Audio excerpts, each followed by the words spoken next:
Hi everybody, Eric Kidwell from morethankind.com. Today we're talking about mixing things up, some positive variability in your personal life.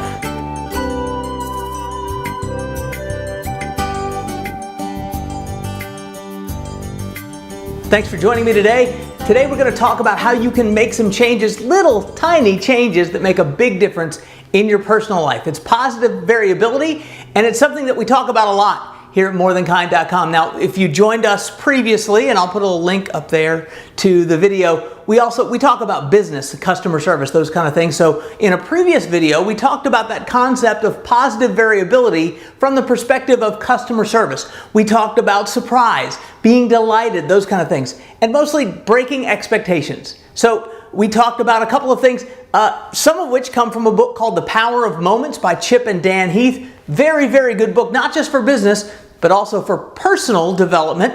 So pick that up, take a look at it. We're talking specifically about one particular piece of the book, talking about breaking the script, and we'll talk about that a lot more today. But if you go back and look at that video, we talked about a cafe where they give away free product to people at random.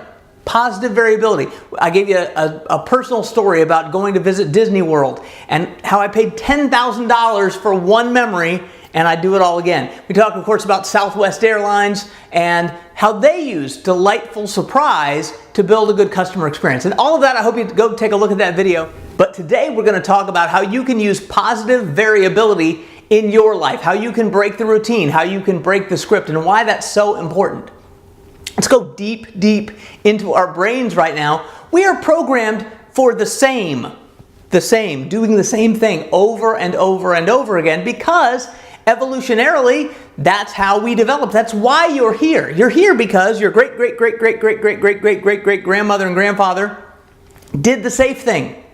At least they made it through when they were young, before they had their child, your great-great-great-great-great-grandmother and grandfather. Before they did that, they at least made choices that paid off in terms of survival. And that's how we're programmed. So the organisms in our species that moved on are the ones that could look at a lake and go, I'm not going to step on that log because something looks a little funny about it. The ancestor who didn't make it, who doesn't have people watching this video today, is the one who went, I'll just take a step on that. What could be the big deal? And it turns out it's a crocodile or an alligator. And that's the end of them. No kids. That adventurous spirit maybe doesn't pass on as much because the adventurous spirit tends to end the line, evolutionarily speaking. So not always, but many of us have a great spirit of adventure, and that's wonderful.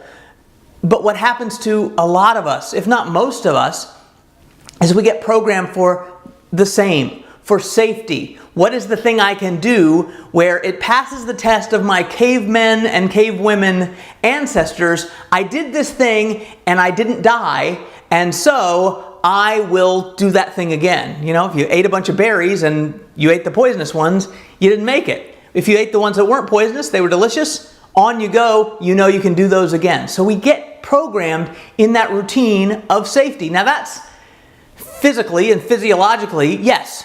But also emotionally, that's what happens to us. We do certain things and it doesn't have a negative implication to us, so we do those things again. Well, what that crowds out sometimes is the positive things. We don't find the things that we do positively over and over again because we build up a tolerance to those things.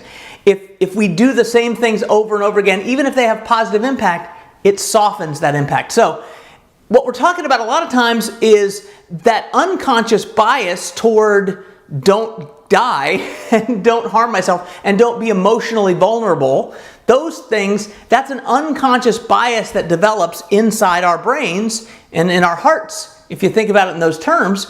And what we have to do is we have to be more conscious about that. We have to choose the positive or choose the unknown sometimes, because that's where the good, warm, fuzzy stuff happens. So that's what we're going to talk about today.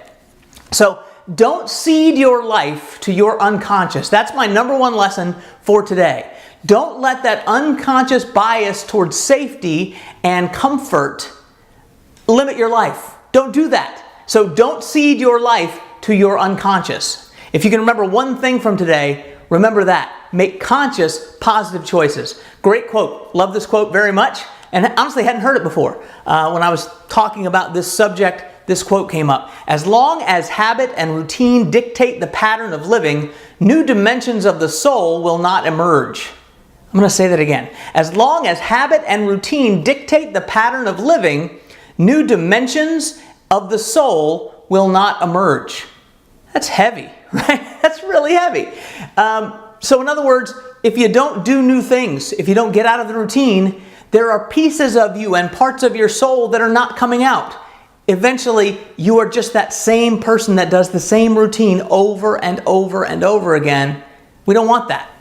The quotes and the stories I've told you so far add up to one thing. We like the path of least resistance. Human beings, emotionally and physically, we're like water. We find the easiest way through very often, again, because we're programmed that way, but also because who wants to go the difficult way? Well, it doesn't have to be difficult. It can just be different. So some of you, if you're a Seinfeld fan like I am, you might think of George Costanza, who decided every decision he made in his life was wrong and he would just do the opposite.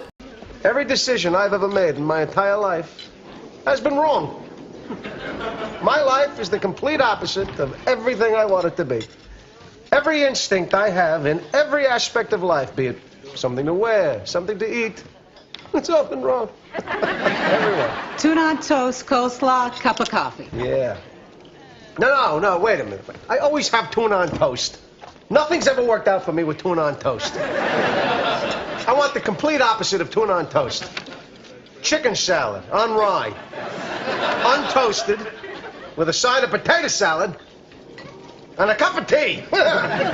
I'm not suggesting that you have to do like George and choose the opposite of everything that you choose to do. That would be insane. So don't do that. What I'm saying is, don't just be automatic. Don't just make the automatic choices. And let me be clear, I'm not talking about making the automatic choices about what should I do for a living. I'm talking about the small choices every day that make a difference in your life. Not the big choices. Take some deliberative thought with the big things. Where should I work? Where should I live? Who should I marry? Who should I invest my time and energy to? Where should I invest my money? All of those things, yes, they require deliberative, conscious thought. What I'm asking you to do is to use that conscious, deliberative thought in small choices of the day. Just remember, we talked about it in the business sense, that surprise is about feelings. It's the same for you. It's about opening yourself up to feeling something different. That's really the secret of life, is opening yourself up to feeling something different. So how do you do that? Well, we're really good at choosing things to do. We are very, very, very not wired and not so great at choosing directions of how to feel. It's very difficult for us, especially when we have to weigh one against the other. Do something, feel something. We generally choose do something and hope the feelings come. So that's what you're going to work out on for me this week, I hope. First of all, think about what you think about. That's the first step. Think about what you're thinking about. It's a weird little piece of advice, but very often we're on autopilot. You sort of have to break that cycle of autopilot and think about that concept of autopilot. A man or a woman gets their pilot's license and they can go up in the sky and fly a plane, but they choose to push autopilot and just sit back and let the plane fly itself. Don't we do that all the time? In life, don't do that. Take the wheel, the stick, the steering doohickey, as you pilots know it's called. Take control of your life. Take control of the plane. Think about what you're thinking about and make conscious choices about where to direct that thought, where to direct your action, and then also where to direct your feelings. So that's number one. Number two, how are you boring? That's the question for the week. How are you boring? I'm boring in the sense that my life does have a certain routine. I know a lot of things about myself that over the course of time in these videos, I'm sure I'll share with you, but I am kind of boring and I'm working on it. I'm trying to get better. I want you to think about, how am I boring? If I were sitting next to myself and having a conversation, in what ways would I go, oh, get me out of this conversation? Think about that. And then make steps and take steps to change that a little bit about yourself. Why are you boring? So one of my favorite movies, Field of Dreams, hopefully you know the movie. If you haven't seen that movie, go see it. I think because of the baseball angle and the father-son angle, it might tend to resonate more with men. But the idea of that movie is summed up in one thing, especially when it pertains to this lesson today. It's when Kevin Costner's character, John Kinsella, yeah, that's it, plows over his corn. He plows under the corn, and then he turns to his wife and he says something to the effect of, I don't remember the exact quote, but I have done something completely irrational. I have just created something totally illogical. That's what I like about it. Didn't really know why he did it. He was guided by feelings. Inner voices, too. That's a whole other, it's another subject. But he did something irrational that other people would say, well, why do that? But ultimately, if you know the movie, it worked out pretty well for him. He chose a different direction. So take a look at that movie. Think about that for a while. Think about what you think about. Think about how you're boring and take steps to change it. So here's your assignment, as it were, for this week. Do something. Mix it up. Over at morethankind.com, I've got a list for you of a bunch of things you could try. Here's a few of them. Talk to someone new. Just go up and talk to someone. It's terrifying for some people, including me. I talk to people for a living all over the country, and I still one-on-one get nervous talking to a new person. But I always get something out of it when I gut up a little bit and go across and speak to somebody new. It makes a big difference. So if you're a time waster, I want you to focus. Let me say that again. If you're a time waster, focus. So I'm not saying go off in your life and do something willy-nilly crazy. That's not what I'm saying. I'm saying make a small change into your routine. So if your routine is that you live by the seat of your pants, you're out there every day, just living it up, fine. Make your change by focusing. If you are the opposite, if you are steady and solid and you like that consistency in your life, change it up a little bit. Take the long way home, as they say, and do something just a little bit different. And then I want you to consciously think about, how did that feel for me? And even if it's that I felt nervous or anxious, that's okay too. It's a feeling. It's all we get at the end of the day is what we feel. So work on that. Maybe if you're too focused, be a little less focused. If you're less focused, be a little more focused. Imagine yourself, here's a good little assignment. Everybody's got a camera in their pocket. Actually, mine's over on the counter. But everyone's got a phone. Imagine yourself to be a photographer and go document something. Please don't choose a person to walk up with a stranger on the street and be like, I'm going to study you and take your photograph. Don't do that. What I'm saying is, choose a subject. Go somewhere a little different and take 10 pictures of it. Send me a few of them. Share at morethankind.com. Send me some pictures of something new that you experienced.